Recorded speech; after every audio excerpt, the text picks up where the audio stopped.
Alrighty, fans, welcome to this week's episode of Sports Chat. A lot of football to talk about. Not a great week for the Cougars. Not a bad week for the Vols. Things could have been better. Kind of tough week for Jellicoe, but they got some points on the board this week. Right, so it's both middle school teams had a rough week. It's been a rough week for football in county. To start out, we went and watched La Follette play, and they lost to Eagleton. Couple of highlights from the game. Elijah Powell really stood out at the game. He was pretty much their mover and shaker. Eagleton, apparently that's Alcoa Cedar Middle School. Yeah, one of their majors. One of them, and then they just have a pretty good team. La Follette's going to have a down year this year. Probably can tell whether New staff got hired on late, not unlike at Campbell County.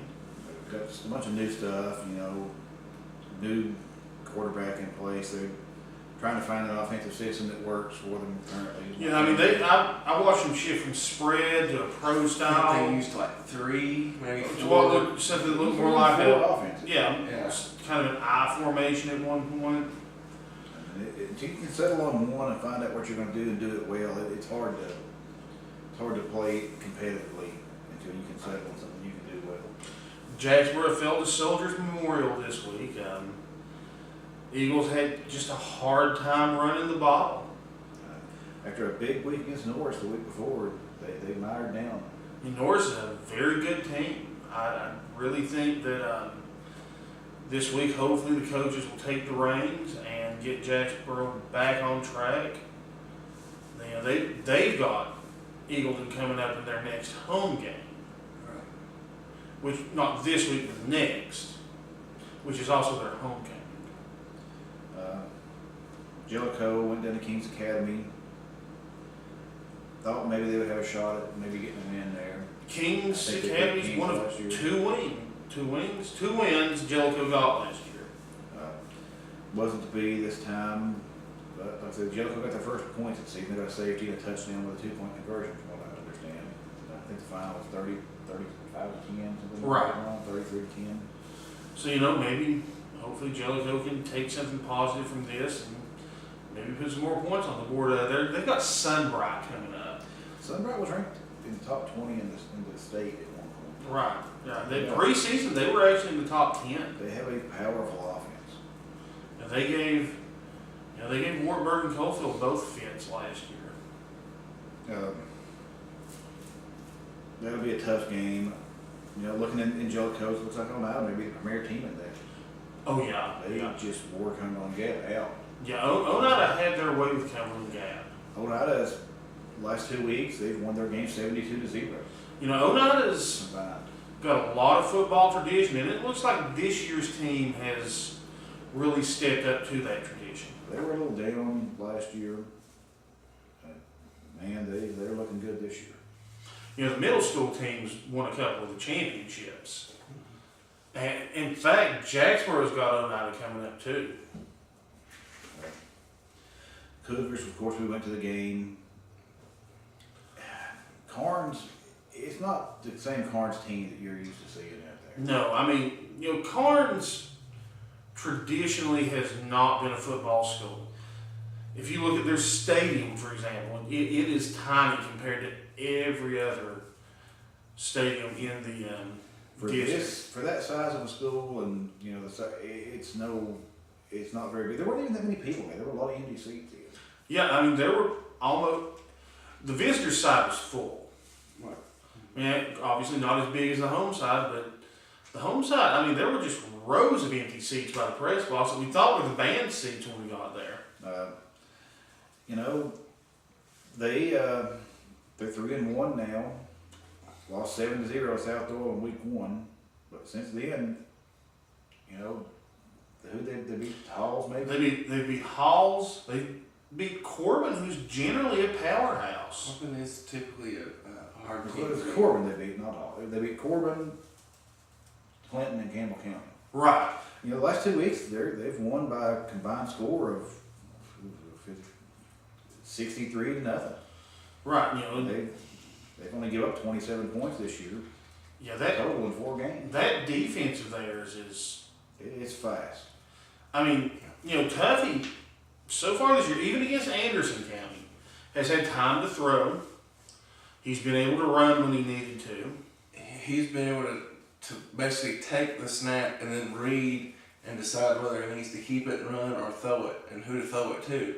But at Carnes, No. they were, before he could get into position, they were on top of it. Carnes was blitzing heavily, and they had pursuit guys that could run him down from behind when he tried to leave the pocket. Right. I mean, Ethan Miller, who's been just an offensive machine, had a hard time moving the ball against Carnes' defense. I'm expecting by the look of Carnes that they're going to probably compete in the district. And honestly, Powell looks like the best team in the district. Oak Ridge is struggling a little bit. see, when it comes to the whole playoff thing, Carnes really is only competing against Oak Ridge and Hardin Valley in this district. Oh. And I don't know that Oak Ridge can beat Carnes, just from what I saw Friday night. Oak Ridge would think would be a great football team every year.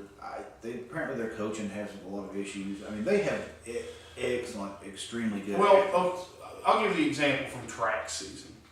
We were talking to Robert Holden. He played football for us at Jacksboro.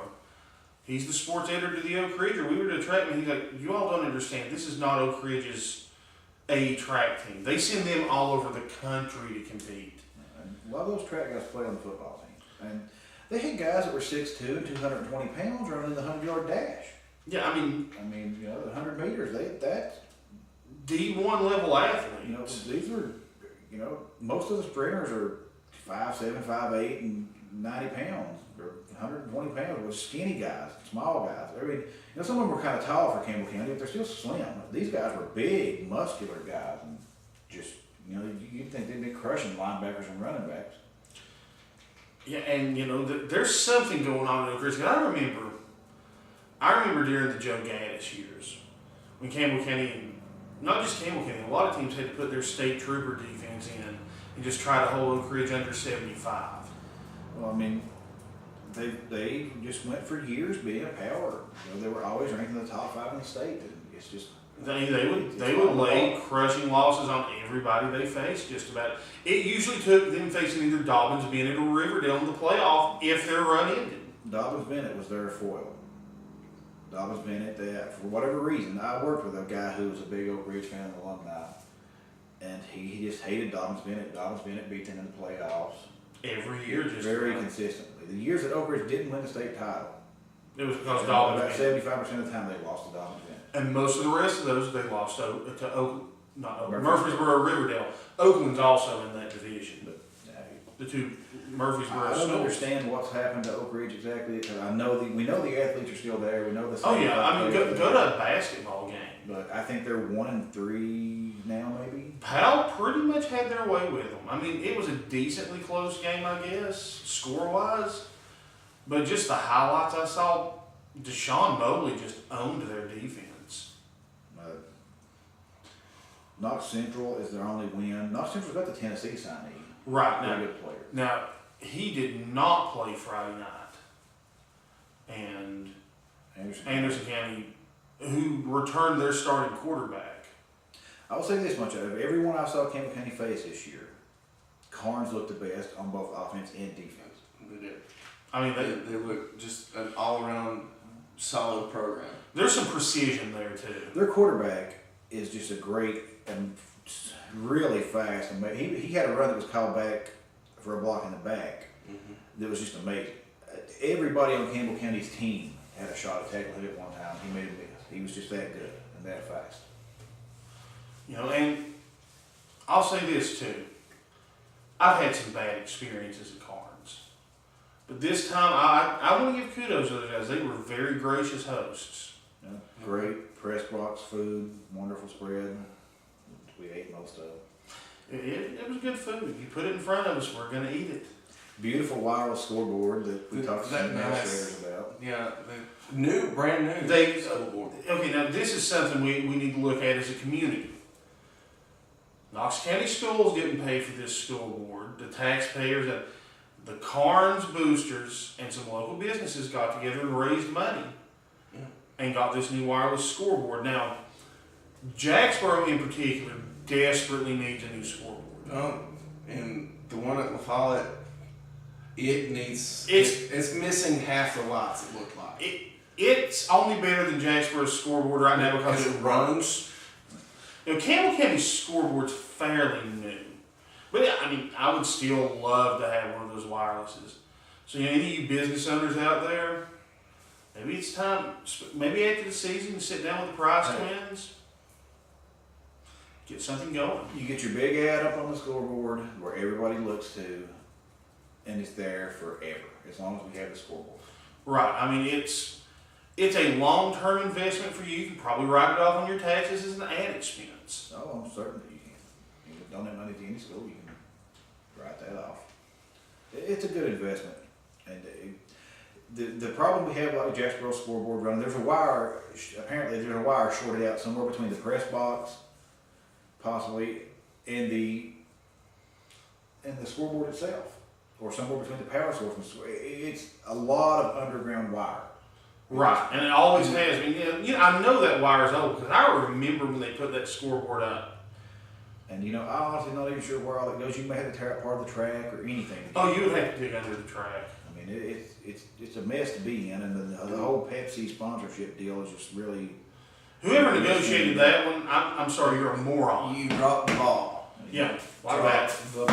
Not going to mention any names. Didn't put Pepsi to the task of actually maintaining a scoreboard, especially considering you had on the high school and middle school on the level. high school and middle school level, you have 3 scoreboards per school. So that's really 12. Okay, you got. I'm certain Jellicoe could use a scoreboard. Well, I was going to say, you've got 3 at each high school. That's 6. 3 at each middle school. That brings it up to 12. And of course, And you got 2 more at Jellicoe Elementary / middle school because they share the high school's field, but they have their own gym. right. And then you've got gyms all across the county with scoreboards in them. Right. I imagine the only 2 scoreboards that are potentially in decent shape are the 2 new elementary schools and maybe at Valley View. And you know, I guess it's fine that you got Pepsi now. I'm not a big fan of Pepsi products for the most part, but I mean, God, you should have got the scoreboard negotiation put in there. Hopefully this contract only lasts a year. And you know, no, I think it's at least 3. No, I'm sure it is. And honestly, Pepsi, if I was you, contract or not, whether that's contract or not, I would be putting some money and getting the big Coke signs now. Yeah. Anyway. Sign a good faith with the schools even. You know, the Pepsi guy said something about getting in contact with somebody. I don't know. It's just mumbo jumbo. You know, It was one of those. Oh gosh, these guys are questioning me. I better make something up real quick. Right. I'm not authorized to talk. But thank you for the free aluminum water bottle. Right, yeah. Patrick wanted an aluminum water bottle. He knew. But you know, this week, big week, homecoming, big parade Friday. Hope everybody can get downtown to. any businesses, anybody, it's free to be in the parade. You don't have to pay to be in this. Right, just go buy you some candy, load your trucks up, dress your people as elves, throw the candy up. Dress people as cougars because it's not Christmas time. We saw people with Christmas decorations up already. That's true. There's some Christmas decorations up already by my house, crazies. But this parade's big. I mean, they've had it in downtown Jacksboro, and kudos to the city of Jacksboro for letting them do that. But to have it through downtown La Follette, the parade route of the county, that's huge. I mean, yeah, you go, and like I said, it's free. Put your sign on the side of your vehicle and throw out pens, paper, candy, whatever you got to lay around. Be bad. No, Friend throw out ink pens. It's not like he's saying throw out saw blades. Businesses love to give out ink pens. Oh yeah. Cash Express, our good friend, said anytime the times when they come down and get ink pens. I want to go down and get some to throw out. I don't think they're going to. I'm planning on riding on Patrick's shoulders throwing out pens. Hopefully you can help us up because he's going to be riding on your shoulders. Either that or we can get a wagon and train your cats and my cats to work together. That's possible. They have large cats, so at least Patrick. Well, Luke's got a couple pretty decent sized cats. Hardin Valley Hawks. Pretty strong school. They're 2-1. They didn't start out on week 0. They've only got 3 games under their belts, but two of them are wins. They immediately made the playoffs, in their second year of existence. Their first year of varsity sports. They are a young school, but they've already proven themselves in the sports arena. Well, when they formed the school, people at Carnes were telling us that they lost 400 students Out of one class. out of their, the initial class that went over. They lost 400 students out of that class. And you figure, 700, they said 700 students were in the class. and it went down to 300 when Hardin Valley took theirs. Same thing with But Bearden and Farragut. Farragut both got that. Wow. So you basically made obviously a 6A playoff level school, and Hardin Valley's got there's all that West Knoxville talent. Bearden usually has a pretty decent team. Farragut's always got a great team. Mm-hmm. You just combined a lot of that talent, stuck it into one school all of a sudden, and they're getting I think they went 7-4 last year, something along those lines. Very, very nice facilities. Like I said, brand new school, and they'll. I know their track team had some state level qualifiers on it. Mm-hmm. They'll give the Cougars a good game. The Cougars have to come out strong and rebound this week. They can. This is not the time. This is not the time as fans to get down on this team. Oh, I'm expecting it's homecoming. We're doing fine. I'm expecting a crowd, probably not quite as big as Anderson County because Hardin Valley won't bring as many fans, but I'm expecting hopefully something close to Anderson County. I'd like to see another packed house. I understand some of the businesses are even having a tailgate party Thursday night where you can meet the players, get your pictures made with them, get their autographs. So, there's good stuff happening in Campbell County football. Another thing I want to touch on high school football wise, what about Alcoa? I'm surprised at the level they're playing. They don't look as good clearly to me as when I watched them up against Cleveland as they have in the past years. But I actually saw, I think they've won, 7 titles in a row. Mm-hmm. I remember at least 1 or 2 of those titles where they would have 3 or 4 losses in a year, and come playoff time, they start hitting on all cylinders and would still win the state title. Right. I mean, and, of course, one of their losses is to Maryville. Yeah.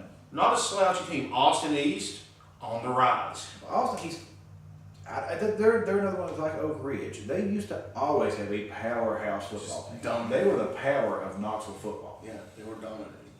And they fell off like Oak Ridge did. And they had the same demographic and athletes that Oak Ridge has. In fact, one of the Oak Ridge coaches that didn't do so well, they brought over from Austin East. He was an Oak Ridge alumni that had gone over there to coach. So, clearly that's where some of the issues is in the coaching. It was back in the old days. Austin East was just a 2A school, and they just dominated people. But high school football is really heating up. This is when it's fun.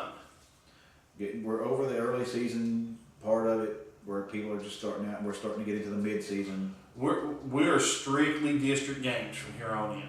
Yeah. Good teams. Jellicoe this week. Who do they play?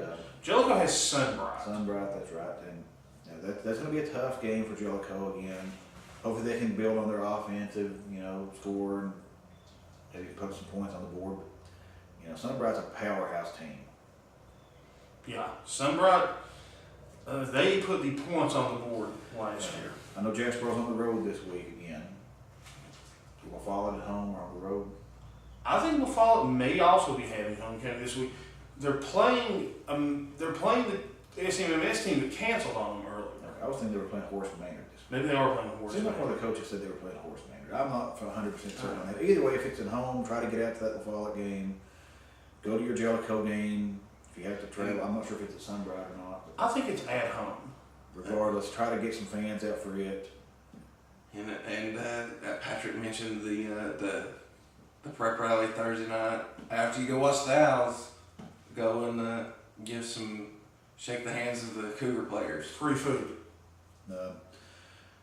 Now, Friday, the parade starts at what time? The parade starts at 1. But I'll check and get back to you in the next segment on that one.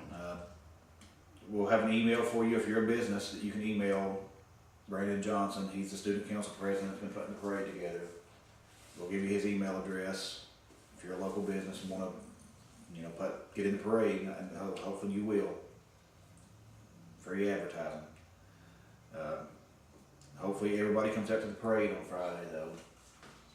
Everybody comes out to the parade, go tailgate, go have your good time, and then get to the game. Well, that probably will finish up this segment, I would think. Fans will be right back with a lot of college talk, including a 2-0 starter Phillip Wells. Yeah, big performances for Phil so far.